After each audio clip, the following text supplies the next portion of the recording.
ગાંધીનગર જિલ્લાના દહેગામમાં પડેલા વરસાદમાં મુખ્ય માર્ગો સહિત કેટલાક વિસ્તારમાં પાણી ભરાઈ ગયા હતા। સ્થિતિને ધ્યાનમાં રાખીને દહેગામ નગરપાલિકાનું તંત્ર તાત્કાલિક હરકતમાં આવ્યું હતું।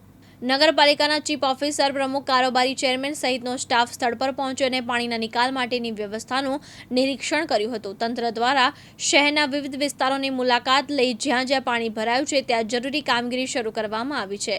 હાલ દહેગામ નગરપાલિકા વિસ્તારનું વહીવટીતંત્ર ખડે પગે રહીને વરસાદી પાણીના નિકાલ માટે કામગીરી કરી રહ્યું છે। રાત્રિના 12 વાગ્યાથી વરસાદ ધમધોકાર ચાલુ હતો।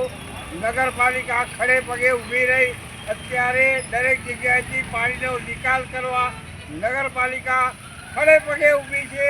અત્યારે પબ્લિકને રાહત છે। ઘણાના સાધનો બંધ પડી ગયા હતા અને ખાડાનો પુરાણ બી કરી દીધા, પણ એક એસટી ચોકમાં ખાલી આગળ દબાણના હિસાબે પાણીનો ભરાવો થઈ રહ્યો છે, તેનો નિકાલ કરવો મુશ્કેલ છે। અત્યારે પબ્લિકને રાહત છે। નગરપાલિકા ખડે પગે 24 કલાક કંટ્રોલ રૂમ ચાલુ છે અને અત્યારે ગામની ટ્રેક્ટરો મારફત વિઝિટ લઈ રહ્યા છે।